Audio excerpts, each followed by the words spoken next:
ஈடு இணையற்ற இசை மேதை எங்கள் அப்பன் இளையராஜா. அவருக்கு ராஜ்யசபா மாநிலங்களவை உறுப்பினராக தேர்வு செய்கிறது பாரதிய ஜனதா. நாடும் ஏடும் செய்தி படித்தது என் அன்பு மக்களே, தலித்து ஒருவருக்கு கொடுத்திருக்கிறோம் என்று.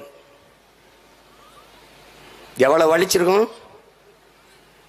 அவன் சாதனைக்கு தரவில்லை, அவன் சாதிக்கு தந்தோம் என்று சொல்லுது. இதனாலதான்டா அவன் எவ்வளவு பெரிய உயரத்திற்கு நம்ம அப்பன் போய் சாதித்தும் அவன் மேல சுமத்தப்பட்ட சாதிய இழிவு ஒளியல. அதான்டா அதை ஒழிக்க போறாரு. இப்ப என்ன வழி? இதுக்கு இருக்கிற ஒரே வழி என்ன? தாத்தா ரட்டமலை சீனிவாசன் சொன்னதுதான். என்ன சொல்றாரு? இப்போ ஒருத்தன் சாதிய ஆணவத்தோடு திமிரோட ஒருத்தன் இந்த கூட்டத்தில் யாரு பறையன் என்று கேட்டால் நான் தான். இப்ப என்னடா என்று கேளு, எழுந்து கேளு, எழுந்து கேளு. நீ எந்த சொல் இழி சொல் என்று உன் மீது சுமத்தப்படுகிறதோ அதை எழுச்சி சொல்லாக மாற்று, இல்லைன்னா உனக்கு விடுதலை இல்லை.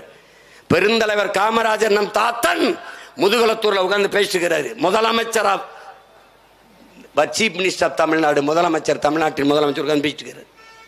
அங்க தண்டட்டி போட்ட ஒரு கிளவி ஒரு அப்பத்தா வந்து இங்க ஏதோ சாணாப்பைய இருந்திருக்கணாமே, சாணாப்பைய எல்லாம் பக்கத்தில் இருக்க தலைவர்களா என்ன யார்ட்டு என்ன பேசிட்டு இருந்தேன் போய் புறங்க என்னத்தா நான் தான் அந்த சாணாப்பைய எதுவும் வேலை இருக்கா சொல்லுங்க, செஞ்சு கொடுத்துட்டு போறேன். அவ்வளவுதான். இல்லப்பா வெக்கப்பட்டு கிளம்பி போயிட்டா. இம்பிடுத்தான் இன்னார் செய்தாரே ஒருத்தர் அவர் நானே நன்மை செய்து விடல். அவ்வளவுதான். திருப்பி வந்து எதுக்கு யாரு சாணாப்பைய நான் தான் சாணாப்பையன்னு போயிட்டா. இதுக்கு போய் சத்தத்தை போட்டு பிரச்சனையை உண்டு பண்ணிட்டு இருக்கா. அவ்வளவுதான், அவ்வளவுதான். இன்னைக்கு உண்மையில தமிழன் என்றாலே இழி சொல்லா சுமத்தப்படுது.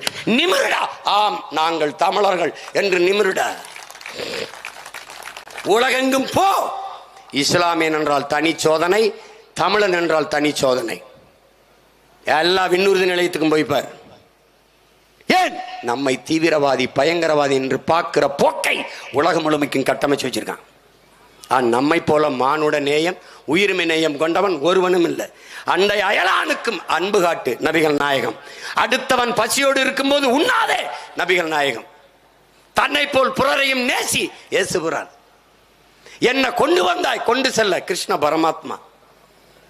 நம்முடைய மூதாதை மாயோன், மாயோன் மேய காடுரை உலகு செவ்வியன் மேய மைவரை உலகு. அந்த மாயோன் என்ன கொண்டு வந்தாய் கொண்டு செல்ல அப்படின்னா அர்த்தம். என்னடா கொண்டு வந்தா கொண்டு போன? அம்மனமா பிறந்தா அம்மனமா போறா, இடையில இருக்கிறது எல்லாருக்கும் கூடுறா. இதாண்டா கோட்பாடு. செல்வத்தின் பயனே ஈதல், ஈதல் இசைபட வாழ்தல், அது வல்லது ஊதியம் இல்லை உயர்வுக்கு. தமிழன் மறைமொழி வேதம். இதை கற்றுக்க. இப்ப புரிஞ்சுக்க எதுக்காக இடஒதுக்கீடு கொண்டு வரப்பட்டதுன்னு. எந்த சாதி இழிவை சுமத்தி எனக்கு கல்வி வேலை வாய்ப்பு மறுக்கப்பட்டது? படிக்க கூடாதுன்னா. படித்தால் நீ நல்ல செய்திகளை கேட்டா, வேதம் படிக்கும் போது கேட்டினா காதுல ஈயத்தை காய்ச்சி ஊத்தணும்னா. நீ படிச்சிட்டினா படிச்சுட்டு வேலைக்கு போக கூடாது. செருப்பு தைக்கிற மயன் செருப்பு தான் தைக்கணும், துணி வெளுக்கிற மயன் துணி தான் வெளுக்கணும், பானை செய்கிற மயன் பானை தான் செய்யணும், பணம் ஏறுற மயன் பணம் தான் ஏறணும். இதெல்லாம் என்ன குலக்கு? இதைத்தான் செய்யணும், மாற்றி செய்யக்கூடாது. மீறி நீ படித்து வேலைக்கு வரணும்னு நினைத்தால் அடுத்த ஜென்மத்தில் வாயாலே தின்று வாயாலே மலம் கழிக்கும் வௌவால் முகம் கொண்ட மைத்ராச ஜோதிகன் என்கிற பேயாக பிறப்பாய். மனு தர்மம் எழுதி வச்சிருக்கு. எதுக்கு மனு தர்மத்தை எதுக்குற? இதுக்கு தான் எதிர்க்குற. வௌவாலை பார்த்திருக்கியா? ஒரு கோரமாக இருக்கும் அந்த முகம். அந்த முகம் கொண்ட மைத்ராச ஜோதிகன் என்கிற பேயா பிறப்பாயின்னு. இப்போ நம்ம முன்னோர்கள் வராங்கடா. அதை ஒருத்தர் இல்லை, மார்க்ஸு லெலின் ஏங்கல்ஸு இங்கர்சாலு அம்பேத்கர் புத்தன் பூலே எல்லாம் வரான். கிளம்பி பெரிய அறிஞன்லாம் வரான். ஏய் செத்த பிறகு நாயா போ பேயா போ, இப்போ படித்து மனுஷனா போனா. இதான்டா கதை. அதை எல்லாரும் பேசுறான். படிக்காத ஒருத்தன் வந்தான், நம்ம தாத்தா காமராஜ். தெருவுக்கு தெரு பள்ளிக்கூடம் கட்டி படிக்க வச்சான். இவன் வந்தான், தெருவுக்கு தெரு குடிப்பவன் கட்டி குடிக்க வச்சான். ரெண்டு தாண்டா இது. இப்ப புரியுதா எதுக்கு இடஒதுக்கீடுன்னு? பொருளாதார அளவுகோல் மாறிவிடும், ஏழை பணக்காரன் ஆகிவிடலாம். ஆனால் எந்த உயரத்திற்கு போனாலும் நான் தாழ்ந்தவன் தாழ்ந்தவன் தான். இங்க பாரு, குடிச்சிட்டு வீதியில நின்று ஒருத்தன் கீழே விழுந்து வேட்டி சட்டெல்லாம் உறிஞ்சி விழுந்து பிறண்டாலும் அவன் உயர் சாதியா இருக்கான். நான் குடிக்க மாட்டேன், கட்டிய மனைவி தவிர வேற ஒரு பெண்ணை நினைக்க மாட்டேன், ஊழல் லஞ்சம் பெற மாட்டேன், ஒழுக்கமா இருப்பேன். இதைத்தாண்டா அண்ணல் அம்பேத்கர் சொல்றாரு. மனிதனின் செயல்பாடு பண்புகளில் இருந்து உயர்ந்தவன் தாழ்ந்தவன் பிரி, யார் சிறந்தவன் சிறப்பில்லாதவன் என்று பிரிங்கிறாரு.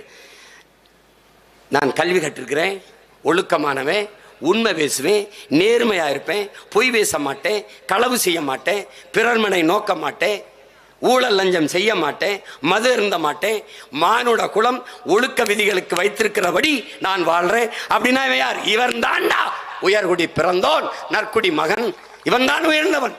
இது எல்லாம் செய்வேன். 10 பொண்டாட்டி கட்டுவேன், 5 பொண்டாட்டி வைப்பேன், வப்பாட்டி மயனுக்கலாம் பதவி கொடுப்பேன், கோடி கோடியா கொள்ளையடிப்பேன், ஊரை சுரண்டி கொழுப்பேன். இவன் தான்டா அயோக்கிய பை, இழிசாதி ஈன மகன். நீ இவனை கொண்டாடிட்டு அவனை தாழ்ந்தவங்கிற எப்படி இருக்கு? சாதியை கடந்து நீ சாதி பார்க்குற, நாங்கள் அதை விட்டுட்டு எதையாவது சாதிக்க பார்க்குறோம். இது 2 தான் இருக்கிற வேறுபாடு. நீ மதம்ங்கிற, அதை கடந்து நாங்கள் மனிதம்தான் புனிதம்ங்கிறோம். இதுதான் கோட்பாடு. அதனால தான் அண்ணன் என்ன சொன்னேன், சாதி பார்த்து பழக மாட்டோம், சாதி பார்ப்பவனோடு பழகவே மாட்டோம் என்று நான் சொன்னதற்கு காரணம் அதுதான். இப்பவும் சொல்றேன், மறுபடியும் தேர்தலில் நிற்பேன். இந்த செந்துறையில் வாழ்கிற மக்கள், அரியலூர் மாவட்ட மக்கள், ஜெயங்கொண்டத்தில் அல்லது குன்னத்தில் இல்லை இந்த பெரம்பலூரில் இருக்கிற மக்கள் மறுபடியும் இந்த பிள்ளைகளுக்கு சாதி பார்த்து போற்றாதீங்க. நாங்கள் தமிழர்கள், தமிழ்தாயின் பிள்ளைகள், உங்கள் மக்கள், உங்கள் பிள்ளைகள், உங்களுக்காக வந்திருக்கிறோம் என்ற உணர்வு, அந்த உறவு, அந்த சிந்தனை இருந்தால் எங்களுக்கு வாக்கு தாருங்கள். அப்ப சாதியே இல்லையா சீமான்? இருக்கிறது. எனக்கும் சாதி இருக்கு, உங்களுக்கும் சாதி இருக்கு. என்ன சாதி? என் செய்ய நினைத்தாய் விதியே விதியே, என் செய்ய நினைத்தாய் என் தமிழ் சாதியை என்று பெரும்பாவளன் பாட்டன் பாரதி பாடிய தமிழ் சாதி நம் சாதி என்று உறக்கச் சொல். எங்கள் சாதி தமிழ் சாதி. நாங்கள் ஒரு தாய் பிள்ளைகள், தமிழ் தாயின் பிள்ளைகள். என் மொழி ஒன்று, அவன் மொழி ஒன்று. என் உணர்வு, என் மொழி, என் கலை, என் இலக்கியம், என் பண்பாடு, என் இறை எல்லாம் ஒன்று. அவனும் நானும் ஒன்று. யாரு மேலே கீறினாலும் ரத்தம் ஒன்றுதான். ஆக மொத்தம் நீயும் நானும் 10 மாதம்தான். இதுதான் நாம் ஏற்றுக்கொண்டு இயங்க வேண்டிய தத்துவம். சாதி வாரி கணக்கெடுப்பு எடுத்து சமூக நீதியை நிலைநாட்டினா நிலைநாட்ட மாட்டார்கள். அதற்காக வேணும் அன்னை தமிழ் சமூகம் அரியணை ஏற வேண்டும். தமிழ் வாழ வேண்டும் என்றால் தமிழன் ஆள வேண்டும் என்கிற புரிதல் என்னிலும் இளைய என் தம்பி தங்கைகளுக்கு இருக்க வேண்டும். அதனால்தான் இந்த கோட்பாட்டை வலியுறுத்துகிறோம். சாதிவாரி கணக்கெடுப்பு எடுங்கள், குடிவாரி உரிய உரிமையை கொடுங்கள், சமூக நீதியை நிலைநாட்டுங்கள் என்று.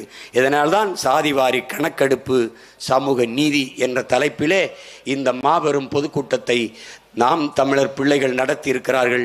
என்னிலும் இளைய என் தம்பி தங்கைகளே, எதிர்கால தமிழ் சமூகத்தை மாற்றி படைக்க காத்திருக்கிற இளைய தலைமுறை புரட்சியாளர்களே, என் உயிர் தமிழ் சொந்தங்களே, உங்கள் அனைவருக்கும் என் அன்பும் வணக்கமும். புரட்சி எப்போதும் வெல்லும். உங்கள் பிள்ளைகள் எங்களின் வெற்றி அதை சொல்லும். இலக்கு ஒன்றுதான், இனத்தின் விடுதலை. தமிழ்தாய் வாழ்க, தலைவர் பிரபாகரன் வாழ்க, நாம் தமிழர்.